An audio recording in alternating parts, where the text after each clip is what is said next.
So if there's one thing that is keeping me up at night, okay, not exactly keeping me up at night, but there is one thing I've been wondering since the M1 announcement back in November, and that is the fact, where is the 12-inch MacBook that we were promised? Because if you've been keeping up with the rumours and the leaks, you might know that we were promised a 12-inch MacBook by the end of 2020, at least according to some sources. Now, of course, we do get very odd Apple leaks now and then. For example, one source claimed we would see the Apple Car by the end of 2021, but this one seemed quite reasonable because the 12-inch MacBook was crippled by Intel and its lack of efficiency, and so for Apple to just throw in an M1 or A14X chip into this MacBook, it made complete sense. Plus, of course, Apple doesn't really have a cheap MacBook. Now, yes, I know the MacBook Air is $1,000, it's their entry-level machine, and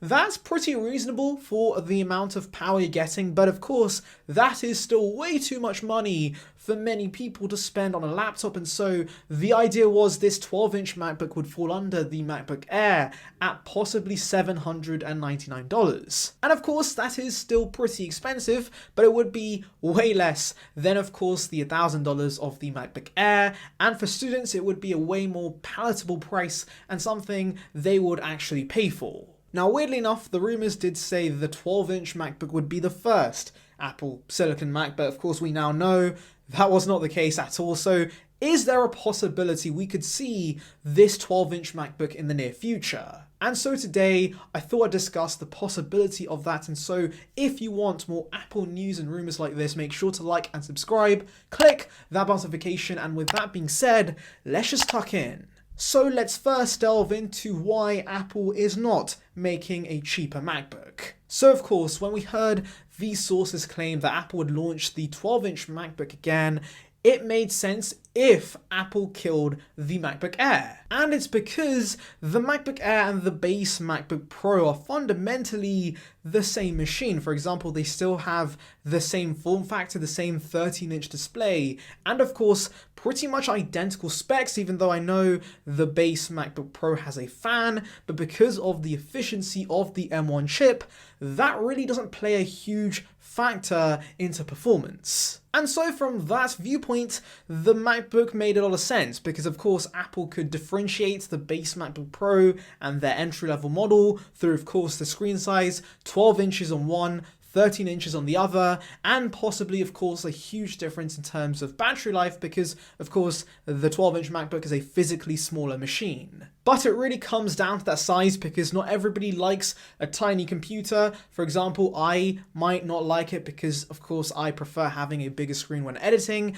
But, of course, students, again, who would be the main focus for this 12-inch MacBook, I think they would much appreciate the smaller and more compact body. And so, again, I feel like the 12-inch MacBook would be a better sell for students compared to the existing MacBook Air. I guess the only reasoning I have for Apple not giving us the 12-inch MacBook is possibly down to two reasons. Number one is, of course, the MacBook Air brand. Apple has sold a ton of MacBook Airs, and so for a lot of people, the MacBook Air is instantly the Mac to go for. And so for Apple to just kill that model off and replace it with something that's just the MacBook, I feel like that might put some consumers off. I think the Air branding is huge for Apple, and so I don't think Apple will be getting rid of it. But number two, I think this is probably the main reason, Apple would bring back the butterfly keyboard with the 12-inch MacBook because, of course, since it's so thin, Apple can't put the Magic Keyboard that's now standard across the range in this 12-inch MacBook. So they'll have to take the risk to bring back the troublesome butterfly keyboard, and that could once again be a PR nightmare for them. So I guess in that way, it's a good idea they avoided all of that. But I'll be honest, I don't think that's going to stop Apple from making one, and so let's delve into the possible reasons why Apple should make a cheaper MacBook. And by the way, this is the side I'm personally leaning towards. So here's my thinking with what Apple could do, with of course this big advantage they have, that is Apple Silicon. So Apple's market share in the computer business, because of course they only serve the premium market, is a mere 7.7%. that is very, very low. And of course, they are currently the fourth most popular brand behind the likes of Lenovo, HP, and Dell. And of course, the main reason Apple hasn't captured more of the market is down to prices. As I said, $1,000 is a lot of money for a lot of people. And even if the MacBook Air is a great deal because of the insane performance of the M1, it's just out of many people's price range. And so I think Apple could cater to, of course, the market that buys Lenovo, HP, and Dell's laptops with their own Apple Silicon equivalent. Now, yes, I know that Apple's whole ideology is that, hey, if you are looking for a cheap computer, buy an iPad, because, you know, an iPad is a computer to Apple, and so buy the $300 iPad. That would be as good as a Chromebook, I guess, for some people, and that's that. But of course, what I feel Apple's missing is that there is, of course, a market for people who buy mid-range Windows laptops. You know, $500 could get you a decent i5 Intel Windows machine, and so Apple could poise a 12-inch MacBook or some sort of MacBook at that price range with some sort of Apple Silicon chip. Let me remind you that Apple is saving $2.5 billion because of this transition to Apple Silicon. The M1 chips in these Macs cost around $40 to $50 to make and produce, so they're very, very cheap to make for Apple, and Apple can clearly give us a cheaper MacBook with high margins, and so I think this is the time to take advantage of that. I mean, imagine even a plastic MacBook. Maybe Apple could resurrect the older plastic MacBook with maybe an A12 or A13 chip. That would still annihilate the competition and would dominate the market, in my opinion. So yes, Apple is missing out on all these sales. I think lowering the prices and giving us more cheaper offerings, that would be a really, really good move. Now, as much as I would love to see this, I do think it is ultimately unrealistic to see a $400 or $500 MacBook, but I definitely do think that, just as those sources mentioned, a $799 12-inch MacBook with possibly an A13 or A14 chip, that would be amazing. And again, like I said, students will absolutely love that. That would be an insanely popular machine for them. And for those saying that it is very, very unlikely that we see an A series chip in a Mac, it is also possible we could see Apple disable some cores in the M1 chip like they have in the base MacBook Air and give us a slightly weaker M1 in this cheaper MacBook. Though, to be honest, even a slightly weaker M1 will still be better than literally every Intel chip out there. So yes, this would be an absolutely incredible idea. And of course, let me remind you, Apple doesn't need to change anything. Apple can just keep the original 12-inch MacBook design. In fact, it still looks pretty modern.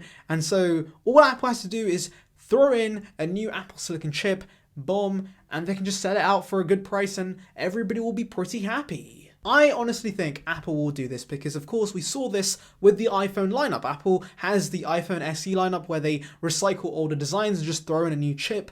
And so in that aspect, we could very much see a MacBook SE in a few years where Apple does the same thing. Apple recycles an older design, throws a new chip, lowers the price, and caters to that non-premium segment that they've been missing out on. And yes, I know that because of Apple focusing on the premium segment, they've pretty much been the biggest computer company in terms of sales. They have been making the most money because each cell they make is, of course, proportionally larger than the likes of Lenovo and Dell. But I don't think Apple's that kind of company anymore. Now, yes, I know that Timothy would love a bit of money. Of course he does. But what the man loves more is locking in consumers, locking people into the ecosystem and getting them to pay for services and getting them to upgrade yearly. That's a whole initiative with Apple, and that's why Apple has seen so much success, because the ecosystem is a very, very great thing, and as soon as you get the consumer in the ecosystem,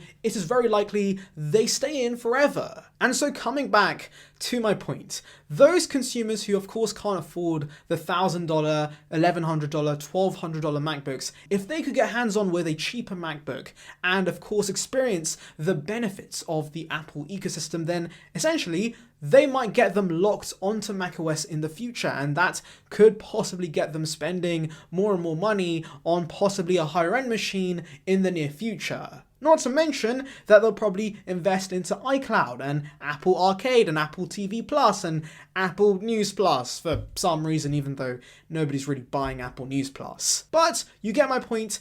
Apple is going to get consumers locked into their services, and that is monthly income for them. So yes, I think in many ways a cheaper MacBook would be great for Apple and would benefit us consumers. At least that's what I think, but tell me in the comments below, what do you think of this whole situation? Do you think Apple should release a cheaper MacBook, or are they better off sticking to their premium segment? And on that note, I'm going to end it here. Thank you guys for watching. Make sure to like and subscribe, click that bell notification, check out our recent video in the icon above, and with that being said, I'll see you guys in the next one. See ya, peeps.